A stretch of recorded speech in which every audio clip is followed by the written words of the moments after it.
Hey, I'm Ethan Becker, and I did my project on the four-stroke engine cycle. So, an overview of the four-stroke engine. It's probably one of the most common variations of the internal combustion engine. Just about every modern vehicle is powered by a four-stroke, such as cars, planes, semi-trucks, and boats, among other vehicles. And within these, the pistons make four different moves to achieve movement. We got intake, compression, combustion, and exhaust. And a way I like to remember that is suck, squeeze, bang, blow. And I'll go into more detail about each one.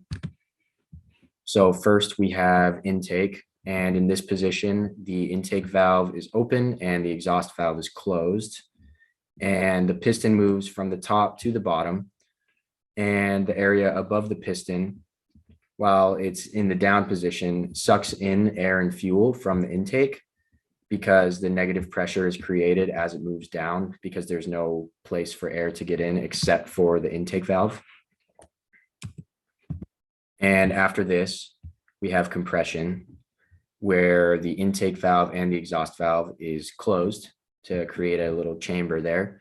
And the piston goes back up to the top of the cylinder and compresses the air and the fuel mixture that was sucked in from the last step. And it gets compressed. And then third, we have combustion or power.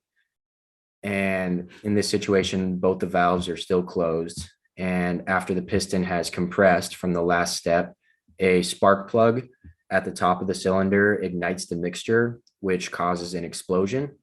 And then the explosion sends the piston back down to the bottom of the cylinder.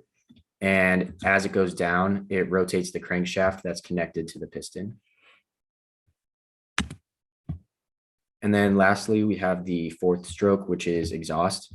So in this one, the intake valve, which was closed, continues to stay closed, but now the exhaust valve opens up and the momentum from the last step sends the piston back up to the top and pushes out all the stuff that was just used up in the explosion, the exhaust gas.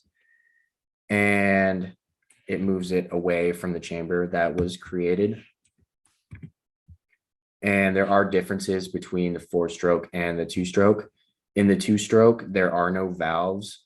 The four stroke basically is more efficient and it's a little harder to maintain because there's more moving parts. And it also overheats a little bit easier because there tends to be more pistons and there's more movement because the pistons basically have to move twice as much to get the same output as a two stroke. But then the downside to the two stroke is there's more wear and tear because every single stroke is creating, or every other stroke is creating power. So it gets a little bit hot and the oil and gas mixture, which they're combined, they don't really do their job quite the way you want them to because the oil and the gas doesn't quite lubricate as well as just oil.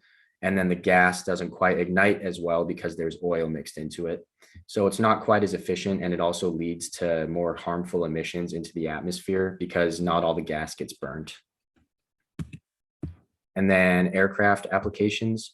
The Cessna 152 has a four-stroke engine with four cylinders. And since it has four cylinders, one of the strokes is happening at all times. So it provides a good even amount of power throughout. And it keeps the engine balanced as well, so it doesn't knock back and forth. And the Cessna 172 also has a four-cylinder, but it's a little bigger. And they also have a six-cylinder variant, but I believe HAA just uses the four-cylinder. And then the Piper Seminole has similar setup, but with two engines that are wing mounted. And basically every piston engine uses a four-stroke over a two-stroke because we put so many hours on these planes that a two-stroke wouldn't hold up for the amount of hours that we put onto them. And aside from that, two strokes, you have to mix the gas and the fuel, the gas and the oil, like I said before. So we would pretty much have to add oil like every single flight that we took. Every time you took a plane out for a lesson, you'd have to add oil and it would get expensive and it wouldn't last as many decades as our planes have lasted. and here are my sources. Thanks for listening.